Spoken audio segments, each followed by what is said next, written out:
It's the Opperman Report. And now, here is investigator Ed Opperman. Okay, welcome to the Opperman Report. I'm your host, Private Investigator Ed Opperman. You could find me at Opperman Investigations and Digital Forensic Consultant, either through my website, emailrevealer.com, or you could just email me directly at oppermaninvestigations@gmail.com. That's if you have some PI work for me. If you want to get a hold of me about the show, it's oppermanreport@gmail.com or oppermanreport.com. There's a comments contact form there. If you like our show, be sure and check out our Patreon. Everything you hear Monday to Friday on AM/FM radio, you could find at our Patreon with all the commercials cut out. Plus, also, too, we put up exclusive content there. We've had that Proud Boys Handbook Manifesto thing. We've had that for 5 years. Okay, it just came out in court a couple of months ago. But I've had that up in my members section for 5 years. And as a matter of fact, the copy we have is a clearer version than the one they had in court. So just to give you a kind of an idea of what we're up to over here. Also, too, we just put up the Durham Report in the free section at oppermanreport.com.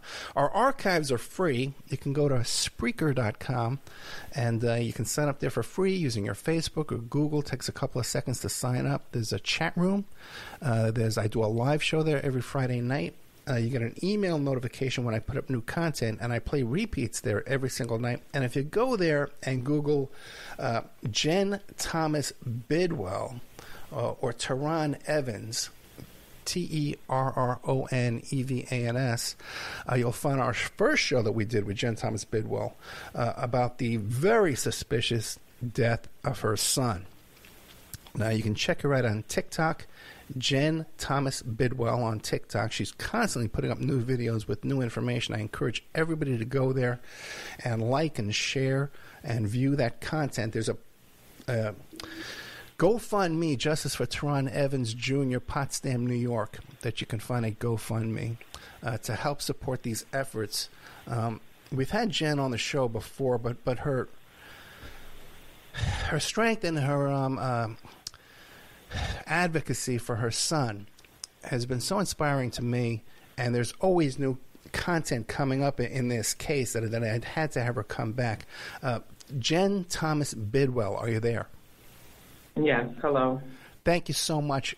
Before we get into who Jen Thomas, well, let's start with this. Who is Jen Thomas Bidwell? I am the mother of Terron Evans Jr. I am the organizer and leader of Black Lives Matter Potsdam, New York. I am a grandma, and I am an advocate against injustice. I met you after the loss of your son, okay? But Jen Thomas Bidwell, your activism on behalf of injustice, like you said, and Black Lives Matter in Potsdam, New York, how extensive was that? Like, how much were you on the radar of local police? And did you experience any kind of harassment or intimidation before the loss of your son? I was very high on the radar for the police prior to the death of my son.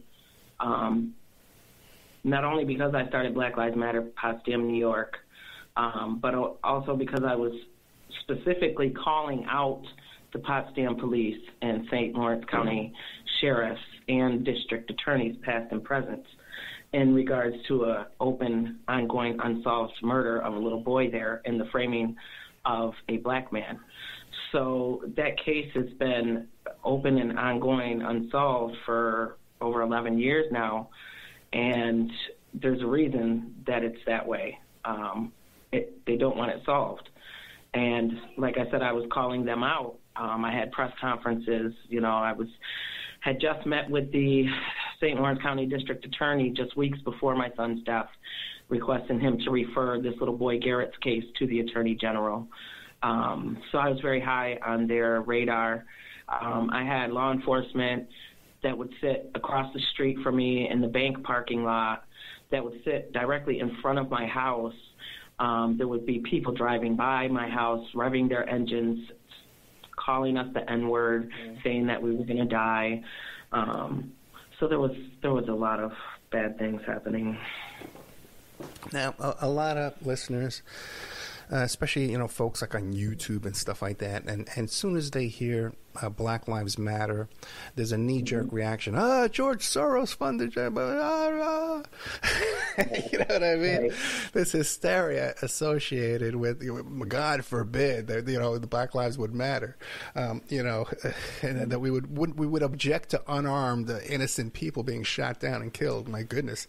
But right. Your experience with the nationwide Black Lives Matter and the funds raised, did you ever receive any support or funds from the nationwide Black Lives Matter? No, I reached out to them numerous times, even before Terron's death, asking for even physical support. Just attend a rally, a march. Just give us some kind of support. I never asked for anything financial from them. Never even got a response back from them.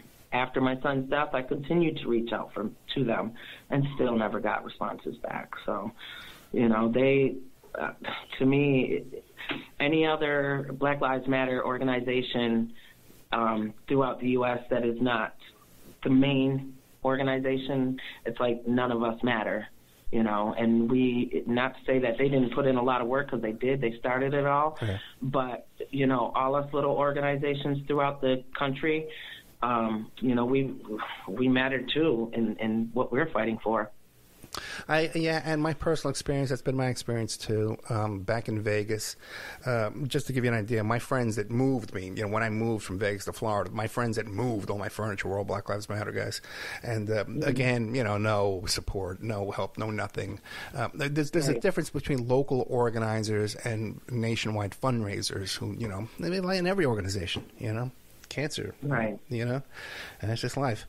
Right. Yeah. Now, tell us about Terron. What was Terron like? Terron was funny.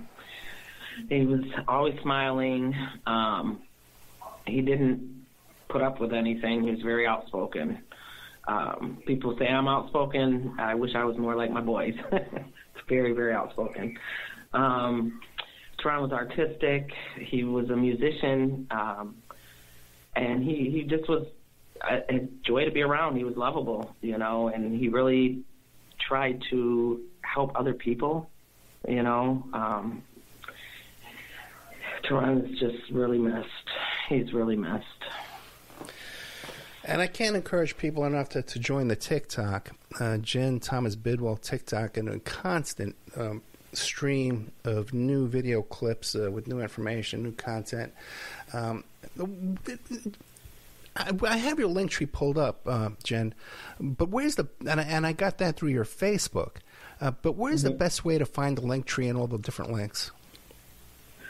On the Jen Thomas Bidwell Facebook TikTok page. TikTok page, okay. Yeah. So Jen Thomas. Facebook also is just as good. Facebook also. Now, what about Twitter? Are you on Twitter? I am on Twitter, but I'm not on there very much. Gotcha. Not as often as TikTok and Facebook. So now you've been on the show before. We've talked about this, but just give us, again, remind the audience, what happened with Terron Evans? So Terron moved to Potsdam in June 2020. That was a couple of weeks after I started Black Lives Matter. From the time he got up there, he picked up them signs and he protested with us throughout the North Country. In September 2020, he met a woman that he started dating. In October 2020, they broke up because she threatened to unalive him. On January 8th, 2021, Terron was unalived in this woman's home, and her son claimed that Terron unalived himself by taking 2 bottles of Wellbutrin pills. Now, since we've had you on the last time, there's been some developments in your investigation of this case. And I guess the thing is, what do you find? I guess, I forget what we were calling it in the pre-interview. Like, what is it you want the audience to know about what's suspicious about the death of your son, Terron Evans? Well, I want to know that what's suspicious is the woman who claims to say that Terron, the woman and her son that claimed to say Terron unalived himself, the woman claimed that to the law enforcement, last time she saw Terron was 10:30 p.m. on the night of January 7th, 2021. But to the EMTs, she reports that the last time she saw Terron was 11 p.m. because she had just gotten home from a night shift at work. Her son, on the other hand, his statement is that he was awakened by hearing Terron and Crystal arguing at around 12 a.m. on January 8th, 2021.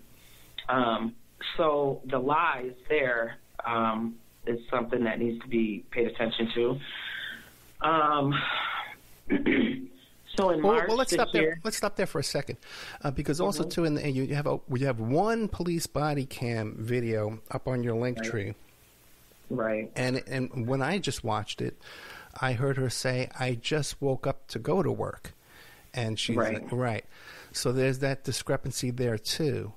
Has anybody contacted her work to find out if she was either coming or going or to work, or what? Was she employed? Do we even know that? Yeah, she is employed.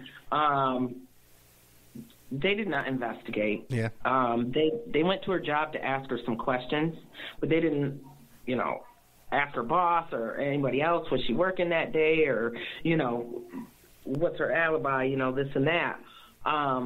They just did not. They went to her job. They being the St. Lawrence County Sheriff. On January 8th, 2021, I'm sorry. Okay. On January 8th, 2021, there was an audio-only interview of Crystal and her son.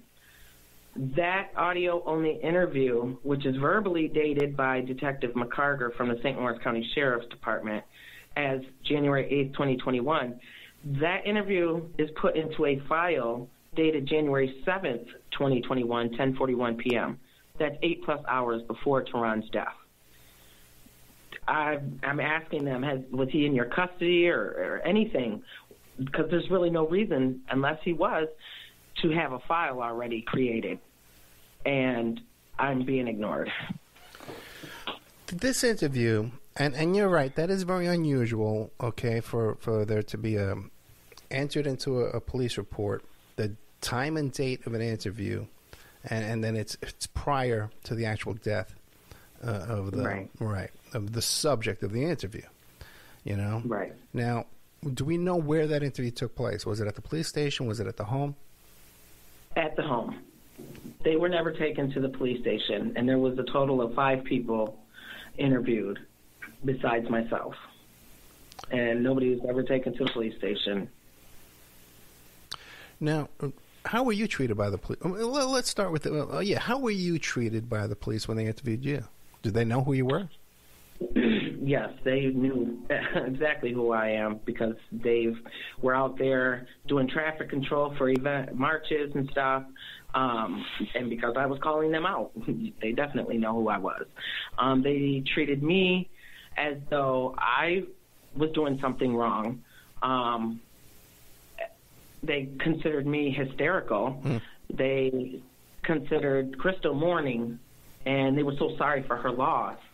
And, give them a call so they'll do anything to help her out, So the way they treated me and her was totally opposite of what it should have been. And like I said, they didn't investigate. They asked her questions. They took what she said and ran with that. She also, I found out that she told more than one person in the community that she had